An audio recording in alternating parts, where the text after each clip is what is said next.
Hello, today it's my pleasure to introduce Dr. Ray Ellis. Ray is on the committee and he's also on the executive committee of Becoming God's Men. Ray, why don't you tell us a little bit about yourself and your ministries? Okay, I'd like to begin by telling you that I grew up in a home with a Christian mother and a non-Christian father, and I saw what it was to be a Christ follower with my mother and what the life was like without Christ in my father, so I had a good choice to make. And probably it's through my mother's influence that I really came to faith in Jesus. And during college, I worked in a harvesting and combining wheat, which started in Texas, Oklahoma, Kansas, Wyoming, Montana. And it was during that time that I began to sense God's call for ministry. There's a song that God brought to my heart often where it says, the harvest is plenteous, but the laborers are few. And so we need more harvesters. So as I was harvesting wheat, God got a hold of my heart and I said, Jesus, if that's what you want, I'll become a harvester, a full-time ministry, Lord, for you. And so it's been a great adventure since then. I joined the Free Methodist Church when I attended Central College, McPherson, Kansas, went on to Greenville, where I sensed I needed to prepare for full-time ministry. I had thought initially being a chemical engineer, I just ate up chemistry, quantitative analysis and qualitative analysis and all that, but God's had a different plan, so at Greenville College I decided to prepare for ministry, went on to Asbury Seminary, got a Master of Divinity in Asbury, and then as a pastor, planted a church in Taylor, Michigan. I decided I need further training, so I went back to Asbury. In over 4 years, I got the doctor of church ministry. And so it's been a exciting adventure. God has led through pastoral ministry and planted a church in Taylor, Michigan, and was superintendent in Florida for 8 years, working with our churches in the state of Florida. Then I spent time at Indianapolis, Indiana, as director of evangelism and church growth, supervised church planting across the United States, and helped in Europe, primarily in England and Ireland. I worked with the Navajo Indians and helping in our churches in New Mexico, and with our ethnic churches in southeast Florida.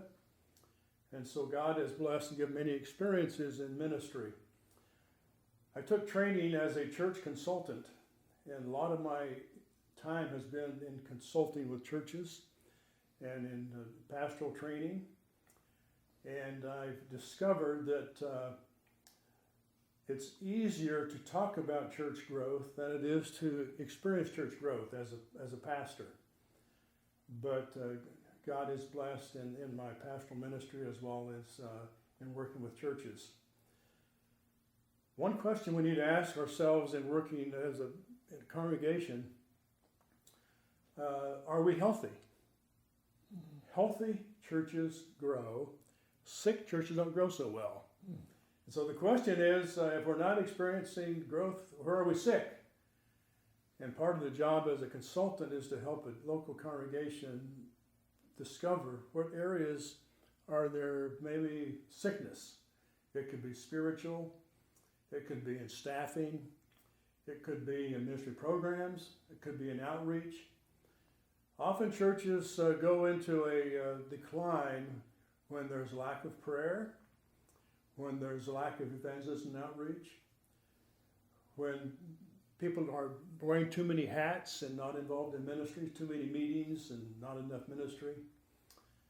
And so personally, I have had the joy of working with many churches in the United States and some in England, and helping them to have a turnaround, get revitalized, and to experience growth. One of the things that the church is an organism. It's an organization, but also it's mainly an organism. An organism has life. I look at church growth as like a human body It can be alive, but if it has no arms and no legs, it's not going anywhere. It's alive, it's not going anywhere. So the church is an organism, but it needs to go somewhere, and that's where church growth and church principles, biblical principles, help churches to fulfill the Great Commission and become a Great Commission church, rather than to have a holy huddle and just maintain year after year, survive, rather than adding new converts. Now, I have 4 kids, 17 grandkids, 3 great-grandkids. My kids have practiced one church growth principle, and that is biological growth. Well, biological growth is not kingdom growth. It can be if the kids come to faith in Christ. But churches grow mainly through biological growth, through transfer growth, jumping out of one box into another box. But kingdom growth is convert growth. So we need to look how many people are coming to Jesus through the ministry and life of our church year after year. And if you look at a year, the past 10 years sets a pattern. Well, if we continue this way, what's going to happen the next 10 years? And so if the pattern is we're in decline or on a plateau, my job in working with churches is to help us get off the plateau and look at strategies to get into a growth mode and growth experience. So in these days, I'm leading a home Bible study group. I help in visitation at our church. I lead the visitation, the director of evangelism and outreach. We follow up new families. Lucian Bihar, who is on volunteer like I am, work together in developing salvation Bible studies at homes. And we do outreach programs at the preparing cooking, like Glenn's wife helps us at the Salvation Army, downtown St. Pete, once a month. We plan community activities and outreach, as well as I'm involved in the Florida conference and on the helping with the ministerial education and guidance, where we help ministers prepare to become ordained pastors. And so we give guidance and counseling and meet with them in interviews and finding out really, is this God's call or just something they want to do? Because without the sense of God's passion and call, you don't last long in ministry. You just it's a profession. And so my privilege is to encourage my family, encourage those in the Florida conference with 36 churches, and starting ethnic churches and other churches and church planting projects, and working with the conference team in helping that preparation. For many years, as director of evangelism, I helped sponsor our denominational men's ministry, International, whereas one of the other committee members, Lucian Bihar, was president. And through my department, we helped give sponsorship, plus we sponsored evangelists. And we helped with starting evangelists overseas called 2 Timothy 2:2. And so through men's ministry, I've had a high interest in knowing that it takes men to win men. Jesus called men. And evangelism should naturally flow into discipleship. And the Great Commission, Jesus said, go into all the world and make disciples of all people groups. And so discipleship is reaching out, baptizing. To have someone baptized is a transformation of a life.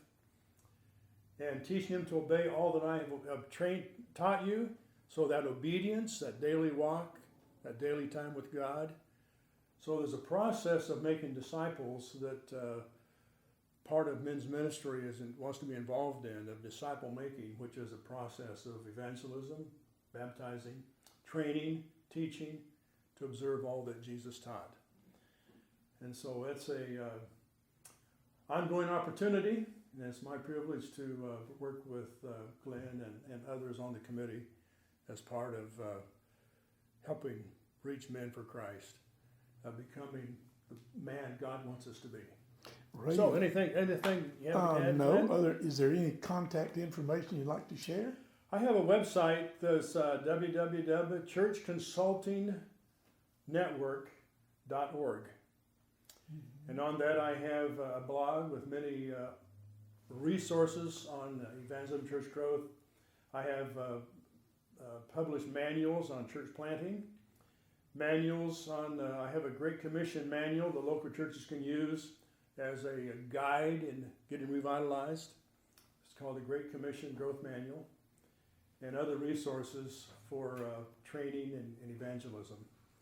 So www.churchconsultingnetwork.org. And so that's one of the resources I have. Ray, I know you're a busy man, and I thank you for taking some time to share a little bit of your life. And believe me, it's just a small part of the things that Ray and his wife have been active, and it's an honor to serve you on the committee of Becoming God's Men. Thank you again for meeting with us today. Okay.